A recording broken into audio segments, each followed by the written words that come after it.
wearing a hat today. I didn't have one on in the first video, and apparently some of my friends in the Houston Press Corps just don't recognize me without a hat. Now, as I said in the first video, I'm a reporter with the Houston Chronicle. One of the things I also do for the paper is occasionally review books.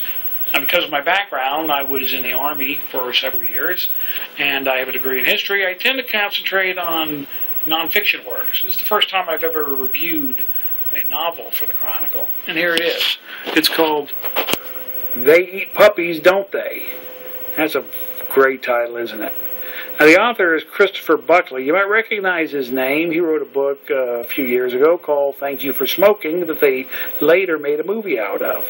You might also recognize his last name. He is the son of the late William F. Buckley, the founder of National Review magazine, the host of Firing Line on PBS, and a conservative icon. Now, this is Christopher Buckley's latest book. He's written several.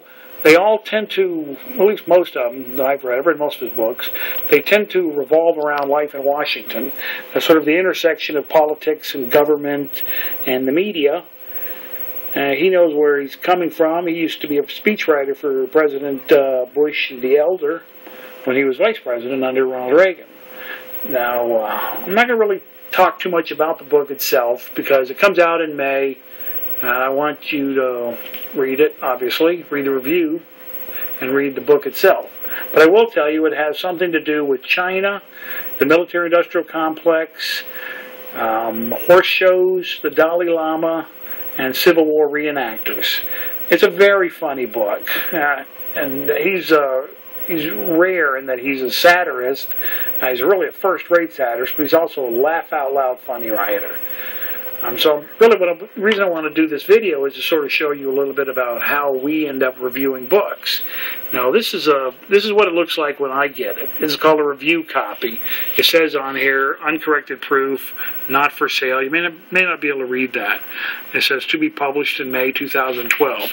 It's on sort of very cheap paper. They're not going to waste a lot of money with sending books to reviewers that aren't going to be bought. No, we didn't buy this. They sent it to us. And but this is what it looks like when we get it. But actually, when it gets published, when it comes out in the bookstore next month, it'll look like that. And that's obviously a more eye-catching, more eye-catching cover. So that's what we get, and that's what you'll look for there. Now, there are different ways we review books. Now, for the most part, the way we have it do it here is the book editor of the Chronicle sent out a list of books she needed to be reviewed and asked those of us who review books which ones we're interested in, and I was interested in this one because I've read most of his other books. Now, of course, I'm apparently on some master list of book reviewers, so I keep getting books sent to me, what we call over the transom. Most of them aren't very good, and most of them I look at, flip through, and then we end up not doing anything with it. But occasionally we do manage to find a gem there.